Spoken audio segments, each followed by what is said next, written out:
Hello hello hello मेरे प्यारे बच्चे लोग सब, कैसे हैं आप सभी। आई होप आप सही मस्त होंगे, एकदम ज़बरदस्त होंगे और बेहतरीन ढंग से पढ़ाई लिखाई सब कर रहे होंगे। मैं साकेत एक बार फिर से आपका स्वागत करता हूं आपके प्यारे से चैनल स्टडी विद रितेश पे। आज मैं फिर से आपके लिए लेकर आया हूं पॉलिटेक्निक के मोस्ट इम्पॉर्टेंट क्वेश्चन जो आपके एग्ज़ाम के लिए बेहद ही महत्वपूर्ण होने वाले हैं। आज मैं और आप हम सब मिल के मोस्ट इम्पॉर्टेंट क्वेश्चन सब सॉल्व करेंगे, देखेंगे, जानेंगे, सीखेंगे।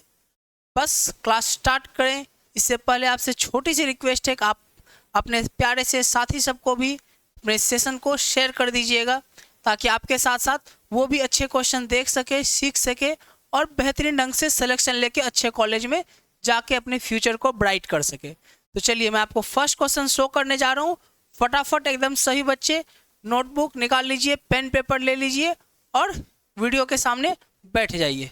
चलिए फर्स्ट क्वेश्चन आपके स्क्रीन पे शो होने जा रहा है और मैं उम्मीद करता हूँ आप लोग फटाफट फटाफट सारे क्वेश्चन के आंसर करते हुए चलेंगे और कमेंट बॉक्स में भी क्वेश्चन का आंसर डालते हुए चलेंगे। चलिए फर्स्ट क्वेश्चन आपके स्क्रीन पे शो हो चुका है। क्या है क्वेश्चन भैया? ताप का SI मात्रक क्या है? बहुत ही इजी सा फर्स्ट क्वेश्चन, बहुत ही इजी सा क्वेश्चन है, एकदम 9-10th लेवल का क्वेश्चन। ठीक, हम लोग 7 फंडामेंटल यूनिट्स पर हैं, उसी में से एक आता है।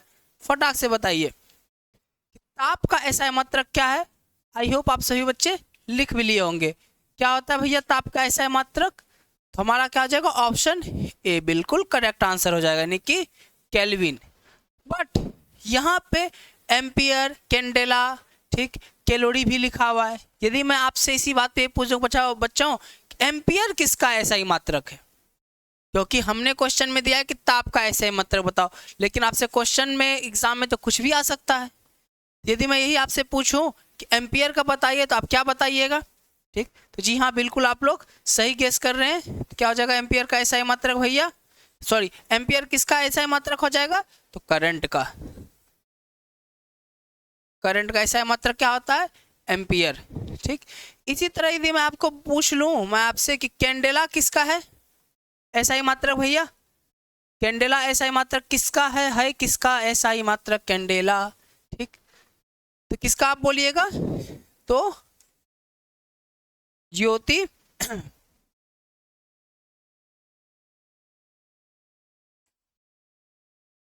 तीव्रता यानी कि ल्यूमिनस इंटेंसिटी। और एक और लास्ट बच रहा है, क्या बच रहा है कि कैलोरी किसका SI मात्रक है? तो क्या बोलते हैं, ये हम आपके लिए छोड़ दें, आप कर लेंगे? चलिए कोई बात नहीं, हम ही कर दे रहे हैं, क्यों आप पे बोझ बनाएं। ठीक, तो किसका है भैया कैलोरी? आप बोल सकते हैं ऊर्जा या उष्मा। ऊर्जा या उष्मा का क्या है SI मात्रक? कैलोरी है। ठीक, यदि हम आपसे पूछे एक कैलोरी, 1 कैलोरी,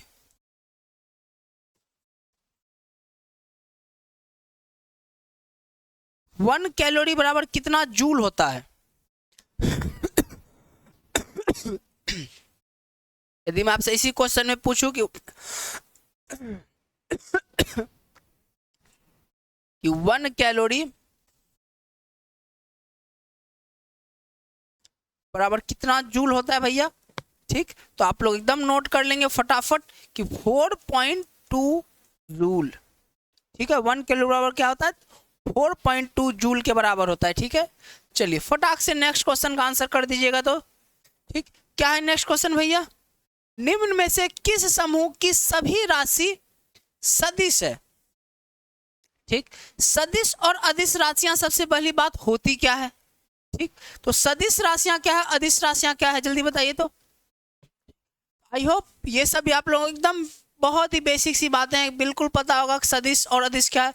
सदिश राशि जिसमें कि मैग्नीट्यूड के साथ साथ डायरेक्शन भी हो। ठीक, एक मैग्नीट्यूड के साथ उसका एक डायरेक्शन भी हो, वो क्या है? सदिश राशि। ठीक है, और अदिश क्या है? जिसमें कि कोई डायरेक्शन है, बस मैग्नीट्यूड हो। तो देखते हैं भैया ठीक कि कौन सा जो है सदिश राशि है। संवेग, त्वरण, बल, विस्थापन, भार, विद्युत धारा। ठीक, उसके बाद विद्युत तीव्रता, बल, आघूर्ण, चुंबकीय क्षेत्र, उपरोक्त में से सभी। फटाक से आप लोग आंसर कर लेंगे और मुझे पूर्ण विश्वास है एकदम इजी सा क्वेश्चन का आप लोग आंसर कर भी लिए होंगे। क्या हो जाएगा? संवेग, बल, त्वरण, यानी कि संवेग, त्वरण और बल। ठीक है, ये सब क्या है भैया? निम्न में से किस समूह की सभी राशियां सदिश है? ठीक है, किसी को कोई दिक्कत? आई होप किसी को कोई दिक्कत नहीं होगा। चलिए, निम्न में से किस समूह की सभी राशियां अदिश है? उस टाइम क्या पूछा था? सदिश। अभी क्या पूछ रहा है भैया? अदिश। ठीक, कौन है जो कि अदिश है? ठीक, अदिश राशियां क्या हो जाएगी? अदिश राशियां क्या है भैया? सिर्फ जिसमें क्या हो? सिर्फ मैग्नीट्यूड यानी कि मापन, सिर्फ मैग्नीट्यूड हो। ठीक है, ऐसी राशियां जिसमें कि सिर्फ और सिर्फ मैग्नीट्यूड हो, डायरेक्शन नहीं हो, सिर्फ मैग्नीट्यूड। ठीक, डायरेक्शन नहीं हो। तो बताइए, समय, चाल, द्रव्यमान, क्या ये सदिश, क्या ये अदिश है? समय देखिए, क्या इसमें कोई डायरेक्शन है? नहीं। चाल, क्या डायरेक्शन है? देखिए हम चल रहे हैं भाई, मेरी मर्जी हम कहीं भी चल रहे हैं, मेरी मर्जी हम कहीं चल रहे हैं, कोई डायरेक्शन नहीं है। ठीक, उसके बाद द्रव्यमान, क्या द्रव्यमान का कोई डायरेक्शन होता है? मान लीजिए हम बोलेंगे कि यहाँ से 1 किलोमीटर जाके अपना वजन नापिए, 2 किलोमीटर नॉर्थ में जाके नापिए, तो आपका चेंज होते रहेगा। क्या ये डायरेक्शन, सीधी बात है, क्या ये डायरेक्शन पर डिपेंड कर रहा है? इसमें कोई डायरेक्शन है? नहीं है। यानी कि समय, चाल, द्रव्यमान क्या हो जाएगा? ये अदिश है। ठीक है, ताप, दाब और ऊर्जा, ये भी ठीक है, इसमें भी कोई नहीं है। आयतन, घनत्व, कार्य, जल्दी बताइए, फटाक से बताएंगे, जल्दी बताएंगे, क्या हो जाएगा? फटाफट आप लोग आंसर करते हुए चलेंगे। ठीक है, आई होप आप सभी आंसर दे दिए होंगे।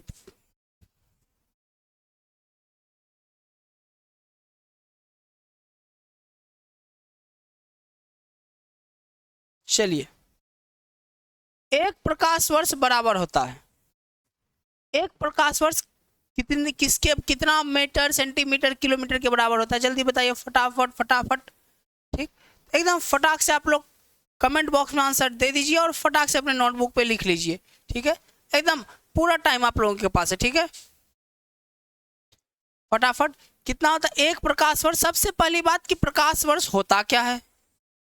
ठीक, सबसे पहली बात कि प्रकाश वर्ष होता क्या है? एक वर्ष में, एक वर्ष में प्रकाश द्वारा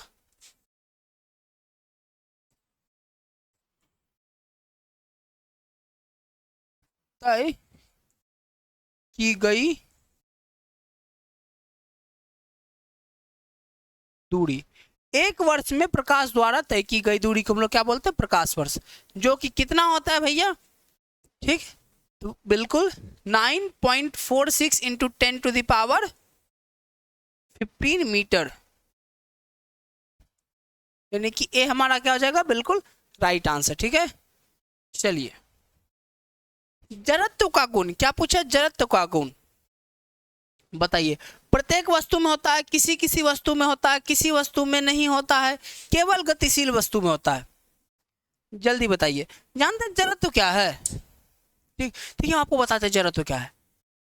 अच्छा एक बात बताइए, न्यूटन साहब का एक नियम है, ठीक, फर्स्ट ही है, क्या नियम है जानते हैं? कि कोई भी ऑब्जेक्ट, ठीक, न्यूटन साहब का एक नियम हम लोग जानते हैं, क्या जानते हैं बताइए?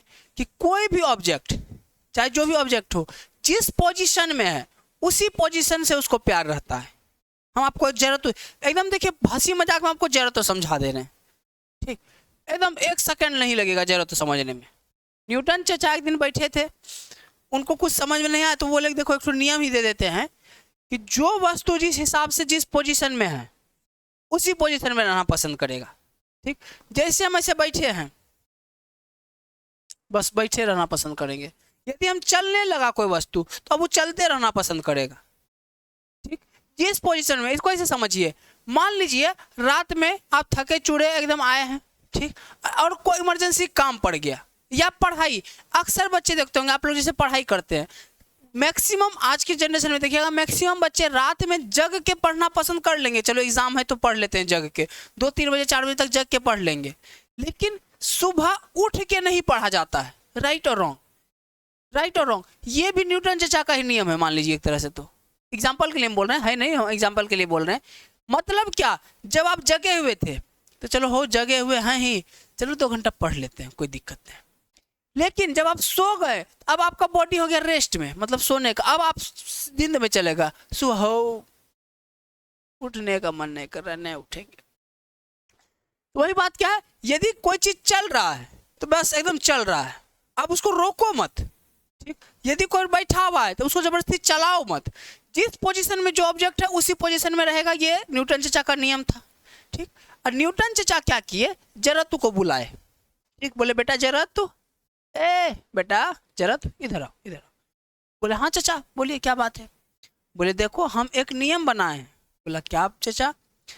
कि जो वस्तु, ठीक, जिस पोजीशन में है वो वस्तु उसी पोजीशन में रहेगा। बोला ठीक है दादा, कोई बात नहीं चाचा, कोई दिक्कत नहीं है।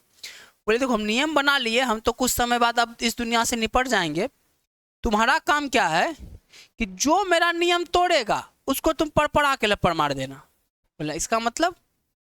बोले तुम मतलब कि जैसे कोई मेरा नियम तोड़े खींच के लपड़ मारना। बोले अच्छा ठीक है चाचा, कोई दिक्कत नहीं। तो जरूरत एकदम लाठी लेके तैयार हो गया कि कोई चाचा का नियम तोड़ के दिखाओ, ठीक है। तो इसीलिए देखते होंगे जब हम लोग मान लीजिए अचानक बस चल रहा होता है, ठीक है, तो बस के साथ साथ क्या है, हम भी बॉडी, मेरा भी बॉडी मोशन में है। जैसे बस रेस्ट में आया तो हमारा बॉडी भी रेस्ट में आएगा, ठीक। लेकिन जरूरत मेरे पीछे खड़ा था लाठी लेके, जैसे हम लोग रेस्ट, जैसे बॉडी रेस्ट में आना चाहता है, ठीक, मतलब भाग रेस्ट में नहीं आना, तो इसलिए जैसे ब्रेक मारना हचाक से आगे की ओर मुड़ जाते हैं, है?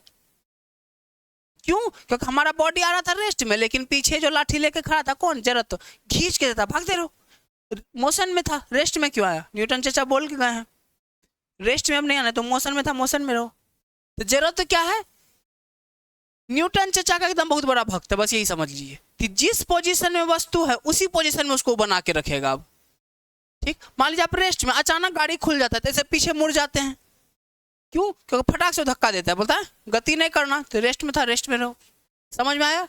इसीलिए अब ये तो हम इस हिसाब से कह नहीं सकते हैं कि क्या कहता है किसी किसी वस्तु में होता है, सभी वस्तु में होगा, ठीक। केवल गतिशील वस्तु में था, ऐसा भी जरूरी बात नहीं है, ये भी गलत हो जाएगा, क्योंकि जो रेस्ट में उसमें भी जरूरत तो है, क्योंकि जैसे ही स्टार्ट हुआ जरूरत का नियम टाइप होता है, रेस्ट का भी जरूरत होता है, मोशन का भी, ये सब हम लोग डिटेल में पढ़ेंगे, ठीक है। तो इस हिसाब से क्या आ जाएगा, प्रत्येक वस्तु में होता है जरूरत। तो क्या है, जरूरतों का गुण प्रत्येक वस्तु में होता है, ठीक है।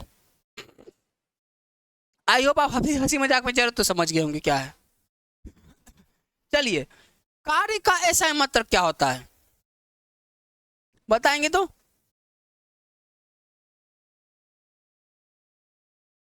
फटाक से बताइए।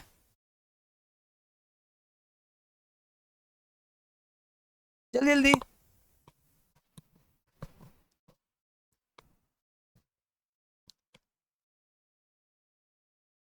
क्या हो जाएगा, कार्य का जूल, ठीक है। अब केल्विन का तो पता ही है, ठीक।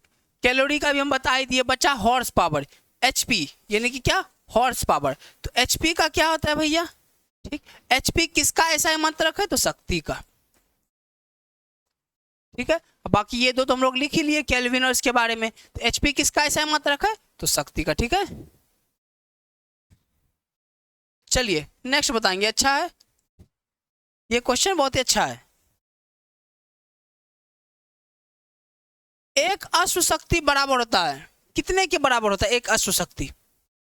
अश्व शक्ति यानी अश्व मतलब घोड़ा होता है, एकदम इतने शुद्ध हिंदी लिख दिया गया है यानी कि 1 HP बराबर होता है, ठीक। 1 HP कितने के बराबर होता है, इतना शुद्ध हिंदी में नहीं लिखना चाहिए एग्जाम में, पता चला बच्चा, क्योंकि आजकल के बच्चे तो इतने हिंदी पढ़ते नहीं, अपने देश की भाषा से ही सबको दुश्मनी है। जल्दी बताइए 1 HP कितना होता है भैया?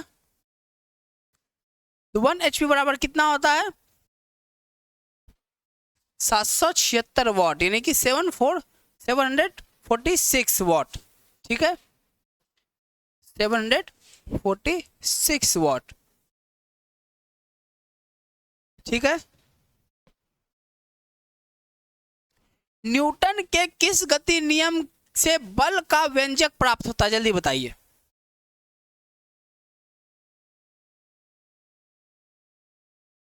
बल का व्यंजक किससे प्राप्त होता है, जल्दी बताएंगे फटाक से।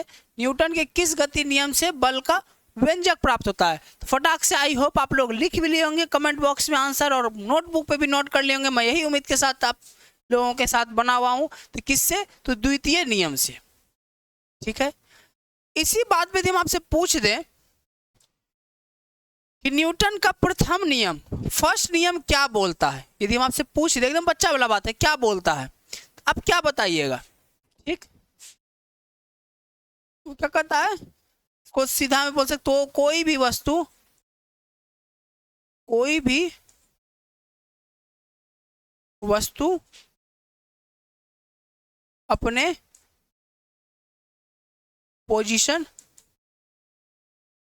को बनाए रखना चाहता है। कोई भी वस्तु मतलब पोजीशन को बनाए रखने का इन द सेंस कि यदि रेस्ट में है तो वो रेस्ट में ही रहना पसंद करेगा, यदि एक बार मोशन करने लगा तो वो मोशन में ही रहना पसंद करेगा। तो वही हुआ मतलब कि कोई भी वस्तु अपने पोजीशन को बनाए रखना चाहता है। ठीक है। इसी बात पे हम आपसे पूछ दे कि द्वितीय नियम बताओ भैया, कि न्यूटन न्यूटन जी का द्वितीय नियम क्या कहता है। ठीक, तो क्या बोलेंगे, ज्यादा डिटेल में नहीं चलेंगे, तो हम लोग क्या बोलेंगे, संवेग संवेग परिवर्तन का दर जो है, का दर बल के समानुपाती, बल के समानुपाती होता है। ठीक है। बल संवेग परिवर्तन का जो दर है वो बल के समानुपाती होता है और बल के डायरेक्शन में ही होता है। ये भी आप लिख लीजिएगा एक पॉइंट। और क्या, तो बल के डायरेक्शन में ही होता है। इसी तरह यदि मैं आपसे तीसरा नियम पूछ दूं कि न्यूटन साहब का थर्ड नियम क्या था। ठीक, एकदम ये सबसे अच्छा क्या है, हर एक्शन का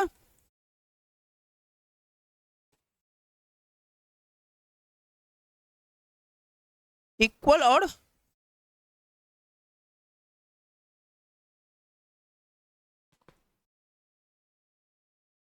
अपोजिट, इक्वल और अपोजिट रिएक्शन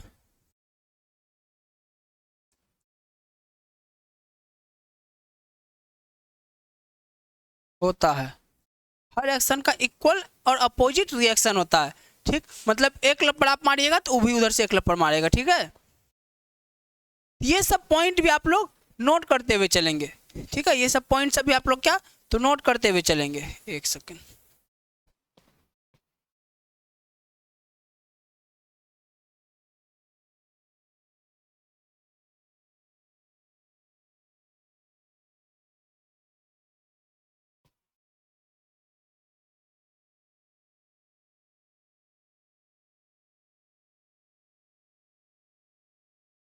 चलिए नेक्स्ट क्वेश्चन आपके स्क्रीन पे शो होने जा रहा है। पृथ्वी की सतह से ऊपर जाने पर दाब क्या होता है, बताइए। पृथ्वी की सतह से जब आप ऊपर जा रहे हैं तो प्रेशर क्या होगा, घटेगा, बढ़ेगा, अपरिवर्तित रहेगा, या उपरोक्त में से सभी, एक सभी के सभी कुछ भी हो सकता है, जल्दी बताइए। ऑब्वियसली बात है, जब आप पृथ्वी की सतह से ऊपर जाइएगा, ऊपर जाएंगे तो क्या होता है, प्रेशर, वायुमंडलीय दाब क्या होता है, बहुत ही अधिक बढ़ने नहीं लगता है, मतलब कि बहुत अधिक घटने लगता है। तो पृथ्वी की सतह जैसे आप ऊपर जाइएगा तो वायुमंडलीय दाब बढ़ना कम और घटना प्रारंभ कर देगा, मतलब कि बेसिकली घटने लगता है। इसीलिए जब सतह से नीचे आप जाएंगे, जैसे समुद्र सब में लोग जाने लगता है, तो जितना अंदर जाइएगा उतना अंदर जाते जाते क्या होता है, प्रेशर पूरा बढ़ने लगता है। तो जितना नीचे जाइएगा प्रेशर बढ़ेगा, जितना ऊपर जाइएगा प्रेशर घटने लगता है। ठीक है।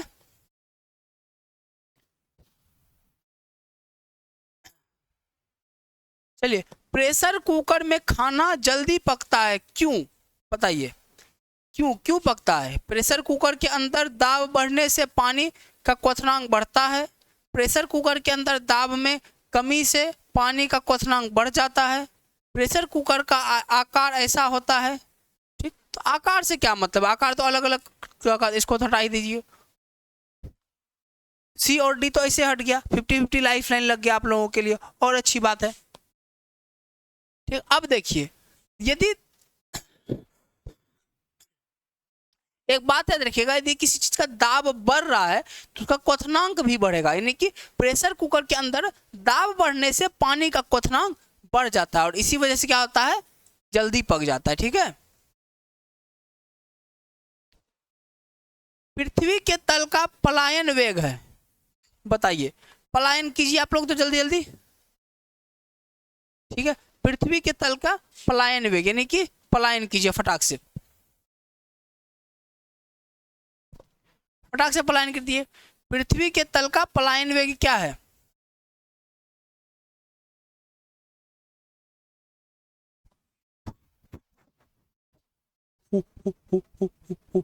जल्दी बताइए। पलायन वेग इन द सेंस कि पृथ्वी के तल से यदि आपको बाहर जाना है तो किस वेग से जाना पड़ेगा, ये इन द सेंस है। बताइए क्या होता है भैया? एकदम इजी सा क्वेश्चन है। 11.2 किलोमीटर प्रति सेकंड, यानी कि इस वेग से यदि आप जा रहे हैं तो पृथ्वी के तल से, यानी कि gravitational force in the sense कह सकते हैं, इससे आप बाहर निकल सकते हैं, अदरवाइज आप नहीं निकल पाइएगा।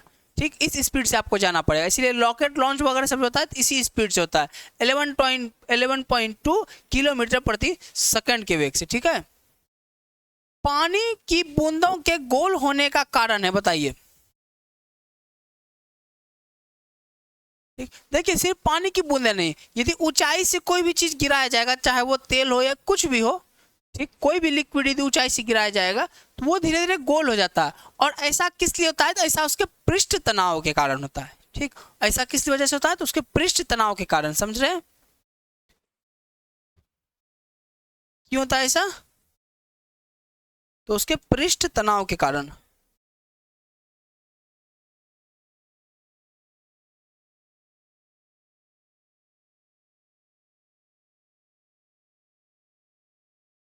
चलिए, झूला झूलती हुई किसी लड़की की बगल में कोई दूसरी लड़की आकर बैठ जाए तो आवर्तकाल क्या होगा?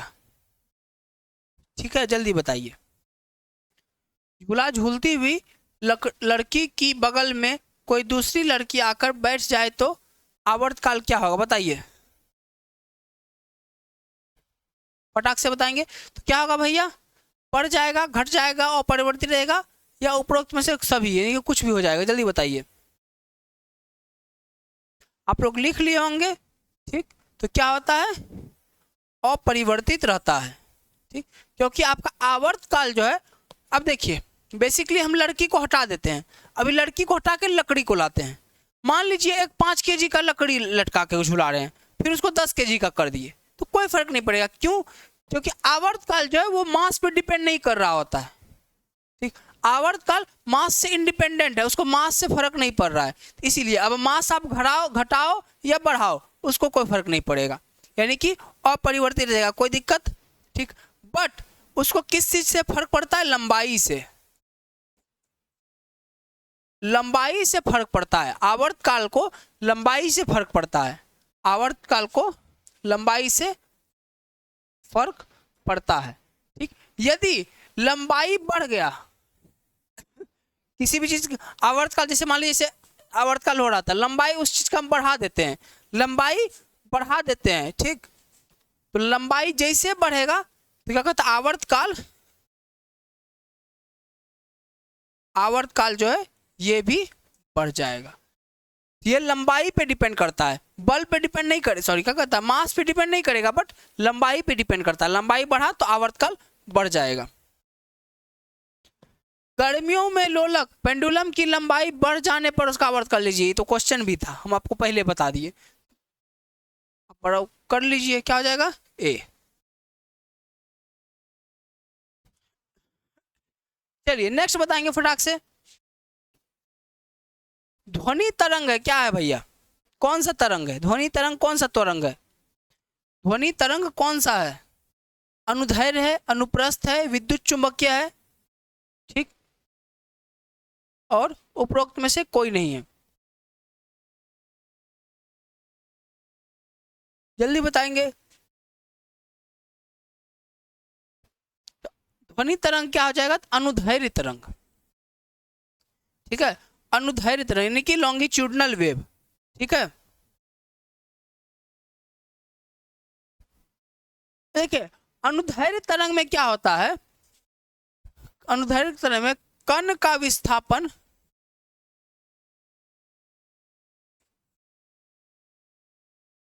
कण का जो विस्थापन होता है वो कहाँ होता है?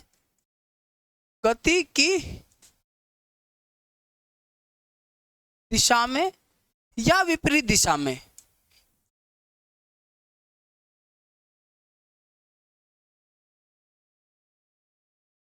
या विपरीत दिशा में,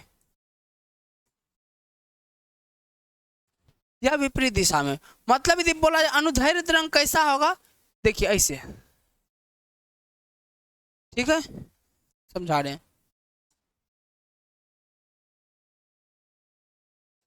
मान लीजिए कैसे,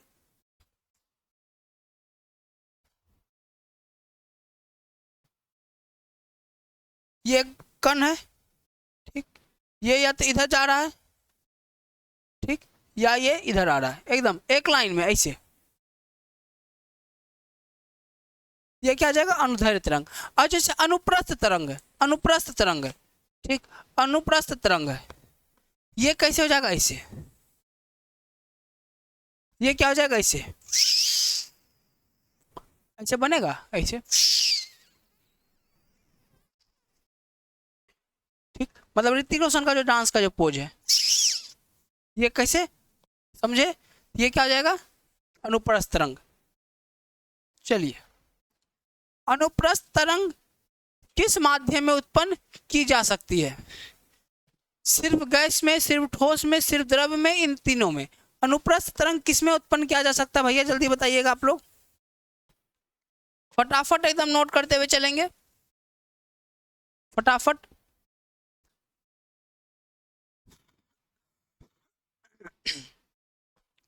फटाफट नोट करते हुए चलिएगा।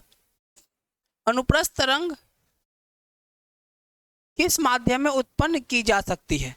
जल्दी बताइए, तो किस माध्यम में? ये अनुप्रस्थ तरंग क्या है? तीनों के तीनों माध्यम में उत्पन्न होता है। अनुप्रस्थ तरंग क्या है? तो तीन के तीनों माध्यम में आपका उत्पन्न हो सकता है अनुप्रस्थ तरंग, ठीक है, समझ गए? अनुप्रस्थ तरंग क्या है? तो तीन के तीनों माध्यम में हम उत्पन्न कर सकते हैं। अनुदैर्घ्य तरंग किस माध्यम में उत्पन्न होगा भैया? ठीक, लॉन्गिट्यूडनल, जल्दी बताइए, एक सेकंड। हाँ, लॉन्गिट्यूडनल वेव किस तरह क्या कहता है, किस माध्यम में होगा? तो ये भी ठोस, द्रव और गैस तीनों में उत्पन्न हो जाएगा, यानी कि इन तीनों में, ठीक है। लॉन्गिट्यूडनल वेव भी हमारा क्या है? तीनों में हो जाएगा उत्पन्न। आवृत्ति का मात्रक है, आवृत्ति का क्या है मात्रक? बताइए, फटाक से बताएंगे। सही बच्चे, आप लोग नोट कर रहे हैं? आप लोग नोट भी करते हुए चल रहे हैं?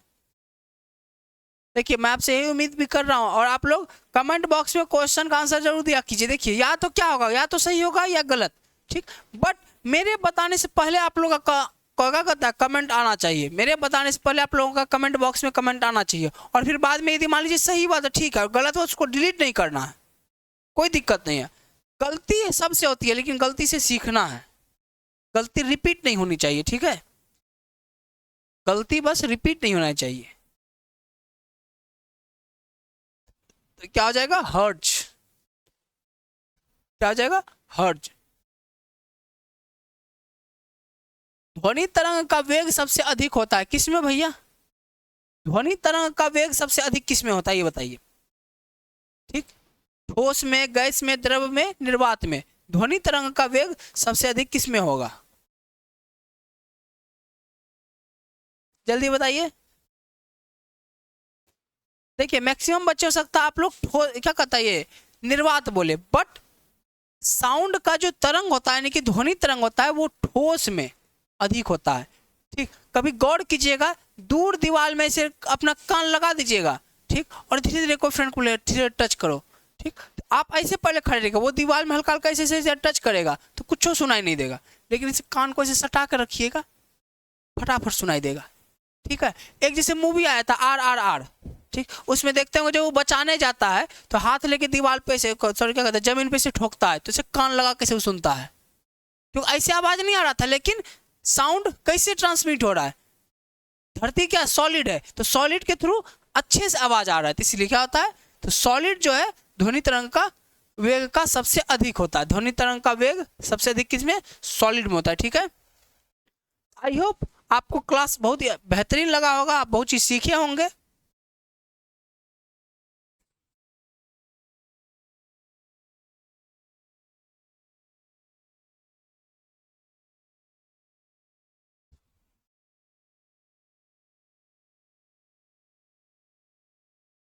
देखिए, मैं आपसे उम्मीद करता हूँ कि आप लोग बहुत चीज़ सीखे होंगे अभी, और कमेंट भी आप नोटबुक पे नोट कर रहे होंगे, कमेंट बॉक्स में भी क्वेश्चन का आंसर डाल दिए होंगे, मैं जरूर चेक करूँगा। ठीक है, तो मिलेंगे हम लोग नेक्स्ट लेक्चर में, आप इसी तरह मेरे साथ जुड़े रहिए, और जाते से एक छोटी सी रिक्वेस्ट है, आप अपने इस प्यारे से चैनल को लाइक, सब्सक्राइब और शेयर कर दीजिएगा, और सेशन को भी अपने फ्रेंड के साथ जरूर शेयर कीजिएगा, ताकि आपके तरह वो भी अच्छे अच्छे क्वेश्चन को डिटेल में सीख सके, समझ सके, देख सके। ठीक है ना, तो मिलेंगे नेक्स्ट लेक्चर में, तब तक के लिए बाय बाय।